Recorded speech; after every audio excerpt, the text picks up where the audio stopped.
अस्सलामुअलैकुम। हैदराबादी मटन दालचा की रेसिपी आज मैं आपके साथ शेयर कर रही हूँ और ये हैदराबादी दालचा खाने में बहुत ही ज़बरदस्त तैयार होता है।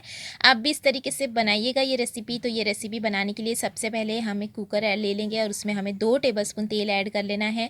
उसमें 2 से 3 तेज़पत्ता, 2 से 3 दालचीनी के टुकड़े, 2 से 3 लौंग और 7 से 8 काली मिर्च डाल देना है। 3 हरी मिर्च भी इससे कटी हुई और साथ में ले लेंगे एक मीडियम साइज़ की प्याज कटी हुई और प्याज को हम यहाँ पर भून लेंगे जब तक कि प्याज के ऊपर हल्का हल्का गोल्डन कलर नहीं आ जाता। तो ये देखिए प्याज हमारी गोल्डन हो चुकी है, तो हम इसमें डाल देंगे हाफ़ के जी मटन, जिसे मैंने अच्छे से साफ़ करके वॉश कर लिया है। तो ये हाफ़ के जी मटन मैंने यहाँ पर ले लिया है, इसे हम भूनेंगे अब बहुत अच्छे से। तो चलिए मटन को हम यहाँ पर भून लेते हैं। तो अच्छे से हमें मटन को भुनना है, जो थोड़ा थोड़ा पानी रिलीज़ होगा ना, वो भी पूरा इस तरह से देखिए हम ड्राई कर लेंगे। इससे जो है ना मटन की खुशबू जो होती है ना, कच्ची खुशबू, वो सारी चली जाती है।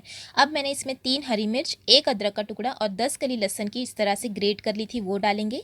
1 टीस्पून कश्मीरी लाल मिर्च पाउडर, 1 टीस्पून धनिया पाउडर, हाफ़ टी स्पून हल्दी पाउडर, नमक ऐड करेंगे स्वाद अनुसार और मिक्स करते हुए फिर से भूनेंगे।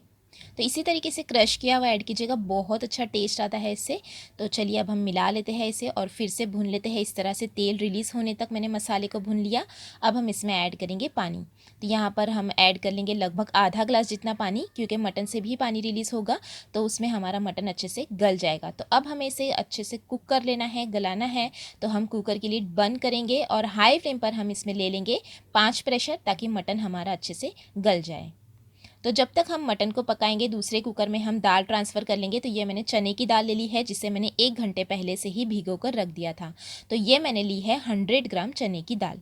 उसमें हमें हाफ़ टी स्पून हल्दी पाउडर डाल देना है, हाफ़ टी स्पून लाल मिर्च पाउडर ऐड कर देना है, साथ में हाफ़ टी स्पून ज़ीरा पाउडर मैंने ऐड किया है, 2 हरी मिर्च हम इसमें डाल देंगे और ये मैंने ले ली है लौकी यानी दूधी। तो यहाँ पर इस तरह से मैंने इसके टुकड़े कर लिए हैं। तो ये मैंने 250 ग्राम दूधी ले ली थी, जिसे इस तरह से टुकड़े कर लिए हैं बड़े बड़े, और उसमें हम डाल देंगे पानी, क्योंकि दूधी और चना दाल गलने में अच्छे से गलना चाहिए। तो हम इसमें दूधी को पहले गला लेंगे और फिर निकाल देंगे और चने दाल को फिर से गलाएंगे।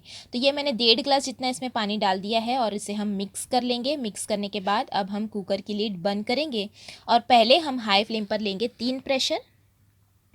फिर हम इसमें से दूधी को निकाल लेंगे, क्योंकि दूधी जो है वो ज़्यादा गल जाएगी अगर हम चने की दाल के साथ गलाएंगे। और तो ये देखिए 3 प्रेशर मैंने ले लिया था, प्रेशर मैंने निकाल दिया। उसके बाद ये देखिए दूधी जो है वो अब ऐसी ही हमें चाहिए थी, तो हम दूधी को अब इसमें से निकाल देंगे और चने की दाल को थोड़ा सा और पका लेंगे। तो ये दूधी मैंने निकाल ली है। अब ये जो चने की दाल है वो थोड़ी गलना और बाकी है, तो हम कुकर की लीड बंद करके इसमें 3 प्रेशर और ले लेंगे। यानी हमें 6 से 7 प्रेशर इसमें ले लेना है दाल के साथ, ताकि हमारी दाल अच्छी तरीके से गल जाए। और ये 3 से 4 प्रेशर मैंने फिर से और ले लिए हैं। जैसे आप देख सकते हैं अब ये दाल बहुत अच्छे से गल गई है, तो हमें इसे मैश भी करना है। तो अब हम इसे मैश कर लेंगे। तो चलिए दाल को अच्छे से मैश कर लेते हैं इस तरह से। अच्छी तरीके से हम दाल को घोट लेंगे। ये देखिए गाढ़ी हो जाएंगी इस तरह से, इसलिए मैंने पानी का इस्तेमाल किया था ज़्यादा, ताकि एकदम परफेक्ट हमें कंसिस्टेंसी मिल जाए।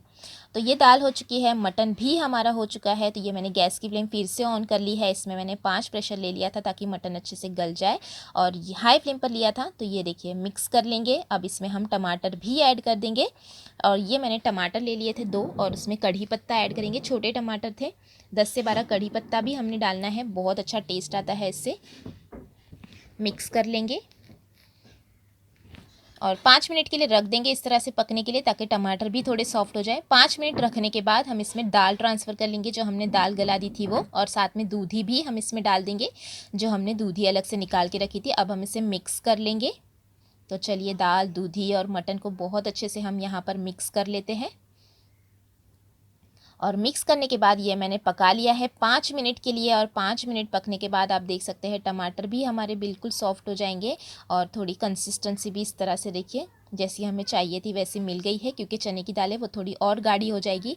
तब हम इसमें डालेंगे इमली का पल्प। तो यहाँ पर मैंने 2 टेबलस्पून जितनी इमली ली थी, जिसे भिगो कर रख दिया था, वो इमली का पल्प मैंने डाल दिया है इसमें।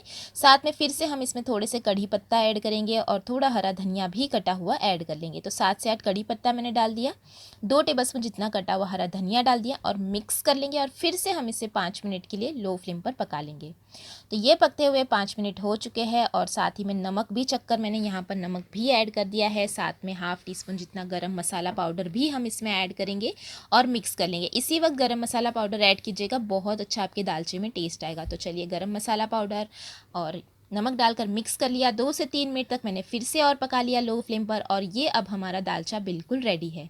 तो चलिए गर्मा गर्म दालचे को अब हम कर लेते हैं सर्व। तो आप भी इस तरीके से हैदराबादी मटन दालचा की ये रेसिपी ज़रूर बनाएं।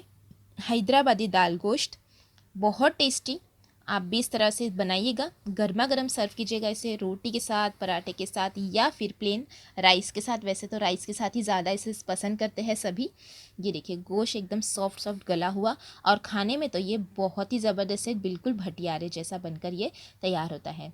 तो आपको ये हैदराबादी दालचा की रेसिपी कैसी लगी ज़रूर बताइएगा। अच्छी लगी तो लाइक और शेयर करना, और चैनल को सब्सक्राइब भी।